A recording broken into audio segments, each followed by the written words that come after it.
ev ji bo mirovan pengavekî biçûk e, lê ji bo mirovahî bazdinekî gelek mezin e.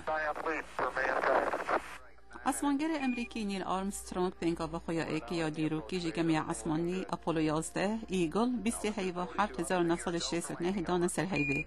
پیوی تویل سرانسری جهانی هات نبیستن چون سر هیوی بقنوها که مزن ده برنامه اسمانی امریکا ده هات ناسین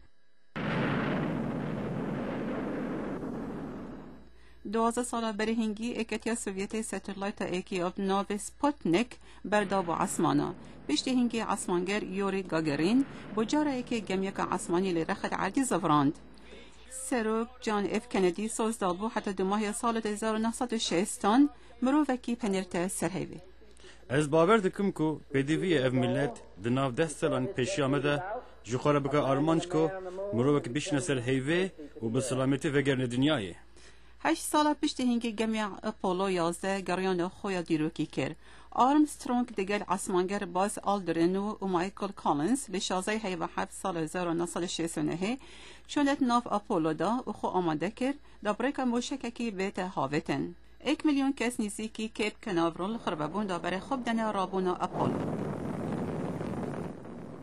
جميع عصماني چار روشا بريفبو حتى كو جهش دورو برد هيوي دمي جهشتي آلية طارية هيوي ايگل جدابو جموشكي زيرواني عردي هجداري داوند كو او بتريه برف جركي لشن لشينا كل عردك راس بنشين كو نوفي يكربو بحرة ترانكواليتي نيل آرمسترونگ او دزگه كنترول كر كوبتن 20 شركة غاز تدامابو ولسر عرده هيوي دانا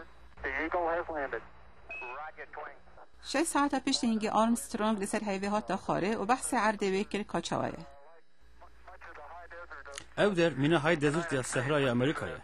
Ev ciyekî cuda ye ve gelek ciwan e. سروک ریچارد نیکسن دیگل عصمانگر را آخفت و سپاسیا دستکفتوان کرد. Ew ji bo tevahiya dîrokê mirovan dîmenekî behampe ye. Hemî mirovan ve cîhanê ji dil hevbîrin. بترش 20 ساعت پشتی روچون وان سر هیوی آرمسترونگ و آلدرن گمی عصمانی ایگل دا کاری و گهشن کولنز دا وگر نفس عردی وکو قهرمان پرگینی لعصمان گراها دکرن